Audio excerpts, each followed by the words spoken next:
Students, आज हम start करेंगे क्लास 8 चैप्टर 8 कोशिका संरचना एवं प्रकार्य। इसके पहले पार्ट में, इस चैप्टर के पहले पार्ट में हम कोशिका क्या है, कोशिका के क्या कार्य हैं, कोशिका की आकृति कैसी है, कोशिका का साइज क्या है, इन सब के बारे में हम आपको पहले बता चुके हैं।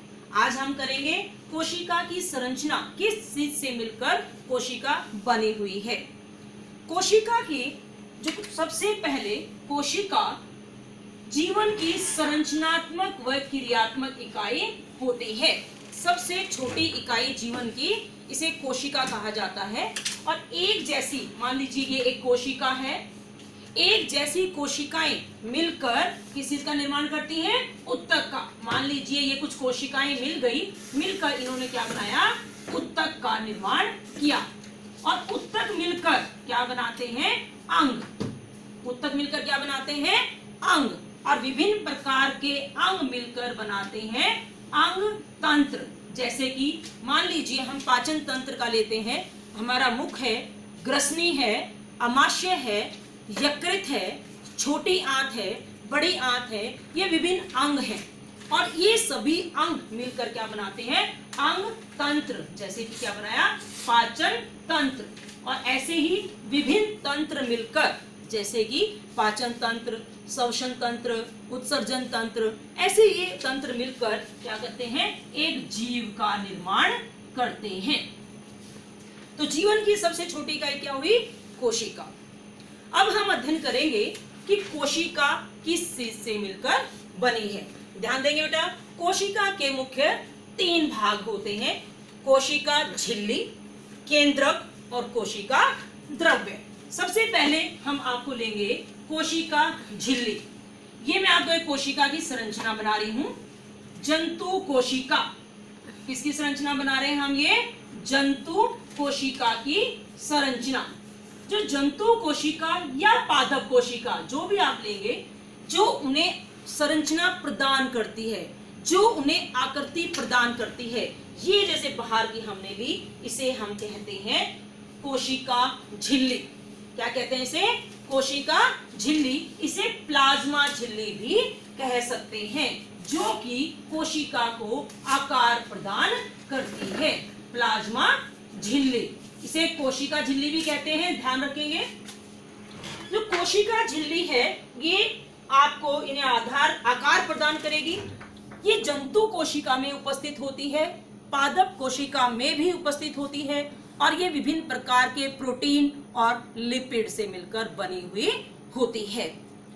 लेकिन पादप कोशिका में, यहां बेटा ध्यान देंगे आप, पादप कोशिका में जंतु कोशिका के बाहर एक और झिल्ली होती है, जो उसे सुरक्षा प्रदान करने के लिए होती है। आपको पता है कि जब मनुष्य है, ये क्या है? जब बाहर की वायुमंडलीय परिस्थितियां परिवर्तित होती हैं, तो ये अपने स्थान को बदल लेते हैं, कमरे के अंदर चले जाते हैं, भवन के अंदर चले जाते हैं। लेकिन पेड़ पौधे जहां हैं वहीं रहते हैं। तो इन्हें अपनी सुरक्षा के लिए इनकी कोशिकाओं के बाहर एक और संरचना उपस्थित होती है, जिसे कहा जाता है प्लाज्मा। कोशिका भित्ति, प्लाज्मा नहीं, इसे हम कहेंगे कोशिका भित्ति। ये बेटा ध्यान देंगे, ये डिफरेंस है। कोशिका भित्ति सिर्फ पेड़ पौधों की कोशिकाओं में पाई जाती है, सेलुलोज से मिलकर बनी होती है, और ये सुरक्षा प्रदान करने का कार्य, जब वायुमंडलीय परिस्थितियां परिवर्तित होती हैं, तो ये पेड़ पौधों को सुरक्षा प्रदान करती है। ये थी कोशिका झिल्ली। दूसरा हमारा संरचना होती है केंद्रक। ये यूजुअली कोशिका के मध्य में स्थित होता है, लेकिन पादप कोशिका में ये मध्य में ना होकर थोड़ा सा साइड में होता है। ये मैं जो संरचना बना रही हूं, इस संरचना को ऐसे गोल संरचना होती है, और ये छिद्र युक्त होती है। ध्यान रखना बेटा, ये छिद्र युक्त ये जो कोशिका होती है, इसे कहा जाता है केंद्रक। क्या कहते हैं इसे? केंद्रक कहा जाता है। ये कोशिका के सभी कार्यों को नियंत्रित करने का कार्य करता है। इसके अलावा ये देखते हैं, अगर हम एक अच्छे आवर्धित सूक्ष्मदर्शी यंत्र की सहायता से अगर संरचना इसकी देखें, तो इसकी ये जो बाहर है झिल्ली, इसे कहते हैं केंद्रक आवरण या केंद्रक झिल्ली। क्या कहते हैं इसे? केंद्रक आवरण या केंद्रक झिल्ली कहा जाता है। केंद्रक के मध्य एक द्रव पदार्थ भरा हुआ होता है जिसे केंद्रक द्रव्य कहते हैं। केंद्रक द्रव्य इसे कहा जाता है। आवर्धित सूक्ष्मदर्शी से अगर आप देखें तो यहां पर आपको एक काली सी संरचना दिखाई देती है जिसे केंद्रिका या न्यूक्लियोलस कहते हैं। ये जो संरचना है ये इसे क्या कहते हैं? केंद्रिका। इंग्लिश में इसे न्यूक्लियोलस कहा जाता है। ये केंद्रिका कोशिका विभाजन के समय केंद्रक को विभाजित करने में सहायता करती है। इसके अंदर ऐसी कुछ कुछ धागे जैसी सी संरचनाएं हमें दिखाई देती हैं। इन धागे जैसी संरचनाओं को क्या कहते हैं? गुणसूत्र या क्रोमोसोम कहा जाता है। क्या कहते हैं इन्हें? गुणसूत्र या क्रोमोसोम कहा जाता है। अगर आप गुणसूत्र की संरचना देखें तो ये इस प्रकार के होते हैं और अगर इसके एक टुकड़े को देखा जाए, गुणसूत्र के उपस्थित होते हैं जीन। गुणसूत्र के ऊपर क्या उपस्थित होते हैं? जीन। और जीन आनुवंशिक गुणों के वाहक होते हैं। आनुवंशिक गुण मतलब माँ बाप के गुण जो बच्चों में आते हैं। आप लोग देखते हैं कई बार आपकी, कोई कहता है आपकी आंखें आपके पापा जैसी, आपकी आंखें पापा की तरह भूरी हैं।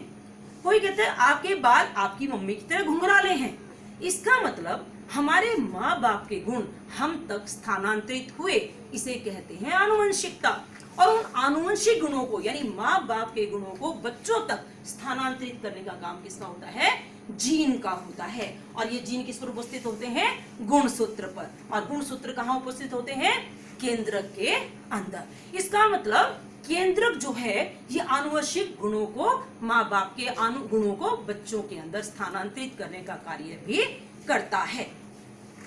इसके बाद केंद्रक के आधार पर हम कोशिकाओं को दो भागों में बांटते हैं, या केंद्रक के आधार पर जीव दो प्रकार के होते हैं। एक ऐसे जीव जिनकी कंप्लीट केंद्रक झिल्ली होती है, यानी अलग से आप उन्हें पहचान सकते हैं, केंद्रक है, इसके अंदर गुणसूत्र हमेशा जोड़ों के अंदर उपस्थित होते हैं, यानी जिनकी केंद्रक झिल्ली होगी, जिनकी अलग से पहचान होती है, ऐसे जीवों को हम कहते हैं, ऐसे केंद्र कहते हैं यूकैरियोटिक। क्या कहते हैं इन्हें? यूकैरियोटिक। और ऐसे जीवों को कहा जाता है यूकैरियोट, यानी जिनका अलग से केंद्रक होता है, अलग से केंद्रक झिल्ली होती है, जिनके गुणसूत्र जोड़ों के अंदर उपस्थित होते हैं। जैसे कि मनुष्य है, पेड़ पौधे हैं, जीव जंतु हैं, ये सारे यूकैरियोट होते हैं। लेकिन ब्लू ग्रीन एल्गी है, नील हरित शैवाल जिसे कहा जाता है, या जीवाणु है, उनके अंदर ये सारा पदार्थ तो उपस्थित होता है लेकिन केंद्रक झिल्ली नहीं होती, इसलिए हम अलग से इसकी पहचान नहीं कर सकते। तो उन्हें कहा जाता है, जैसे ये पदार्थ हो गया, ये आपका क्या है? गुणसूत्र है, ये केंद्रिका है, ये कोशिका द्रव्य है, लेकिन अलग से झिल्ली नहीं है और इसके गुणसूत्र भी जोड़े में नहीं है, एकल होते हैं। तो ऐसे जीवों को कहा जाता है प्रोकैरियोट। क्या कहते हैं? प्रोकैरियोट्स इन्हें कहा जाता है। यानी कि केंद्रक के आधार पर जीव दो प्रकार के हुए, प्रोकैरियोट जिनका केंद्रक अलग से पता नहीं चलता, यानी केंद्रक झिल्ली नहीं होती, और यूकैरियोट जिनका अलग से केंद्रक होता है। इसके बाद हमारा नेक्स्ट जो आता है वो है कोशिका द्रव्य। बेटे ये देखेंगे आप, ये आपकी थी प्लाज्मा झिल्ली, ये आपकी है केंद्रक झिल्ली। इसके मध्य ये जो भी पदार्थ है, प्लाज्मा झिल्ली, केंद्रक झिल्ली, इसके बीच के इस सारे पदार्थ को कहा जाता है कोशिका द्रव्य। क्या कहते हैं इसे? कोशिका द्रव्य। फिर आपका एक क्वेश्चन आता है, जीव द्रव्य क्या है? जीव द्रव्य क्या होगा? ये प्लाज्मा झिल्ली के अंदर जो भी पदार्थ है, इस सारे को मिलाकर हम क्या कहते हैं? जीव द्रव्य। यानी क्या हुआ? जीव द्रव्य क्या हो गया? पहला पार्ट क्या हो गया, कोशिका द्रव्य, और दूसरा पार्ट इसका क्या हो गया, केंद्रक। इन दोनों को मिलाकर क्या कहा जाता है, जीव द्रव्य। अगर आप जीव द्रव्य में से केंद्रक को हटा दें तो ये जो पदार्थ बच गया इसे हम क्या कहते हैं, कोशिका द्रव्य कहा जाता है। कोशिका द्रव्य के अंदर यहाँ बहुत सारी छोटी छोटी अन्य संरचनाएं होती हैं जो कोशिका के लिए कार्य करती हैं। उन संरचनाओं को कोशिकांग कहा जाता है। कोशिका द्रव्य के अंदर उपस्थित विभिन्न संरचनाएं क्या कहते हैं, कोशिकांग। आपके में बहुत डिटेल नहीं है, मैं थोड़ा थोड़ा आपको बताऊंगी। सबसे पहला कोशिकांग होता है माइटोकॉन्ड्रिया। इसकी संरचना दोहरी झिल्ली वाली संरचना होती है। बाहर वाली झिल्ली स्मूथ होती है, अंदर वाली ऐसी उंगली जैसी संरचनाएं इसमें लगी हुई होती हैं। इस प्रकार की संरचना होती है। इसका अपना स्वतंत्र डीएनए होता है। इसमें तरल पदार्थ भरा होता है जिसे स्ट्रोमा कहते हैं। ये जो संरचना है ये किसकी है, माइटोकॉन्ड्रिया। इस प्रकार की बहुत सारी छोटी छोटी इसके अंदर संरचनाएं पाई जाती हैं जिन्हें माइटोकॉन्ड्रिया कहते हैं। माइटोकॉन्ड्रिया को कोशिका का ऊर्जा घर, पावर हाउस कहते हैं, क्योंकि भोजन का ऑक्सीकरण पूर्णतः माइटोकॉन्ड्रिया के अंदर होता है, क्योंकि ऑक्सीकरण करने वाले एंजाइम माइटोकॉन्ड्रिया के अंदर उपस्थित होते हैं। तो इसके अंदर सारी ऊर्जा होती है, इसीलिए इसे कोशिका का पावर हाउस या ऊर्जा घर कहा जाता है। इसके बाद सेकंड आती है बेटा इसका कोशिकांग है क्लोरोप्लास्ट। अब यहाँ डिफरेंस का पॉइंट आ गया है। क्लोरोप्लास्ट सिर्फ पादप कोशिका में होते हैं, जंतु कोशिका के अंदर नहीं होते। ये कोशिका का भोजन बनाने का कार्य करते हैं। इनकी संरचना ऐसे ही डबल लेयर संरचनाएं होती है, ये होती है, ये इसकी दोहरी संरचना होती है, और इसके अंदर इस प्रकार के छोटे छोटे जैसे कॉइन्स जैसी संरचनाएं इसके अंदर उपस्थित होती हैं जो आपस में ऐसे जुड़ी होती हैं। और ये जो संरचना है थाइलेकोइड इन्हें कहते हैं, ये सूर्य के प्रकाश को अवशोषित करती है और पौधे के लिए भोजन बनाने का कार्य करती है। इसीलिए क्लोरोप्लास्ट के अंदर क्लोरोफिल नाम का एक हरित वर्णक भी पाया जाता है, हरे रंग का वर्णक भी पाया जाता है। इसीलिए पौधों की पत्तियां भी हरी होती हैं और वे प्रकाश के द्वारा भोजन बनाने का कार्य करती हैं। इसलिए क्लोरोप्लास्ट को कोशिका का रसोई घर कहा जाता है। क्लोरोप्लास्ट सिर्फ पादप कोशिका में होता है, जंतु कोशिका में नहीं होता। इसके बाद आपका आता है गोल्जी का, ऐसे पहले मैं आपको बताऊंगी राइबोसोम। ऐसे छोटी छोटी गोल गोल बहुत ज्यादा संरचनाएं हमारी कोशिका के अंदर पाई जाती हैं। पर जो हम लोग खाना खाते हैं, जो हमारे प्रोटीन है, वो पाचित होकर अमीनो अम्ल में परिवर्तित हो जाते हैं और हमारे शरीर में लगभग 20,000 प्रकार के अमीनो अम्ल उपस्थित रहते हैं। और वो अमीनो अम्ल आपस में क्रिया करके प्रोटीन का निर्माण करते हैं।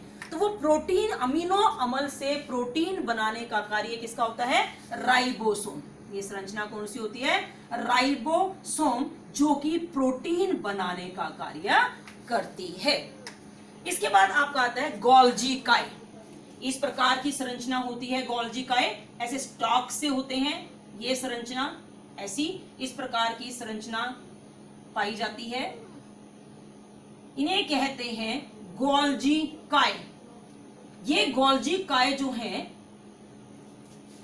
ये क्या काम करते हैं, जो राइबोसोम ने प्रोटीन बनाया उस प्रोटीन को ट्रांसपोर्ट यानी परिवहन करने का काम, जहां प्रोटीन की आवश्यकता होती है प्रोटीन को अपने अंदर पैक करते हैं और जब जरूरत होती है उसे एक स्थान से दूसरे स्थान पर भेजने का कार्य करते हैं। नेक्स्ट आती है रिक्तिकाएं।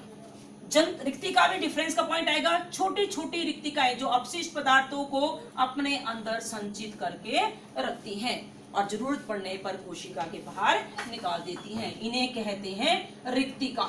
रिक्तिका जंतु कोशिका में बहुत सारी होती हैं, छोटी छोटी होती हैं, लेकिन पादप कोशिका में अगर हम ऐसे मान लीजिए हमारी ये पादप कोशिका है, पादप कोशिका का ये आपका मान लीजिए केंद्रक है, तो लगभग ये इतना भाग जो है वो किसके द्वारा घिरा होता है?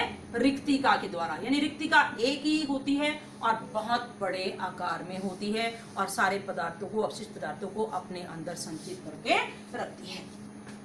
इसके बाद अगला है आपका लाइसोसोम। लाइसोसोम के अंदर कुछ एंजाइम उपस्थित होते हैं जो कि विभिन्न पदार्थों का पाचन करने का कार्य करते हैं।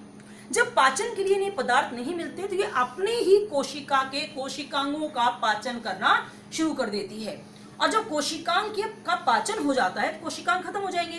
कोशिकांग के खत्म होने से कोशिका खत्म हो जाएगी। तो इसीलिए इसे क्या कहते हैं? कोशिका की आत्महत्या की थैली कहा जाता है। क्या कहते हैं इसे? आत्महत्या की थैली, क्योंकि इसके अंदर उपस्थित एंजाइम अपनी ही कोशिका के कोशिकांगों का पाचन करते हैं। थोड़ा ये थी आपकी संरचना। क्या बताया हमने? 3 भाग हैं। कोशिका झिल्ली, ये सिर्फ जंतु और पौधे दोनों में पाई जाती हैं, लेकिन पौधों के अंदर इसके बाहर एक और परत पाई जाती है जिसे हम कहते हैं कोशिका भित्ति। कोशिका भित्ति सिर्फ पौधों में पाई जाती है, जंतुओं में नहीं पाई जाती। इसके बाद आता है आपका केंद्रक।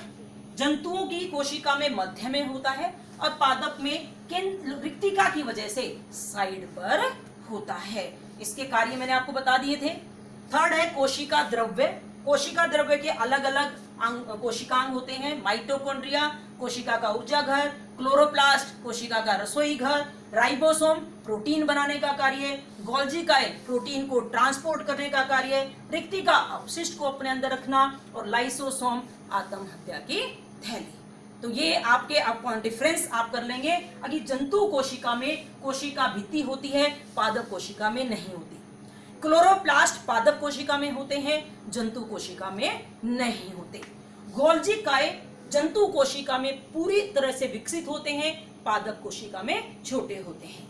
रिक्तिकाएं पादप कोशिका में बहुत बड़ी होती हैं, जंतु कोशिका में छोटी छोटी होती हैं। ये आपके थे डिफरेंस और आज का ये चैप्टर आपका खत्म। Thank you.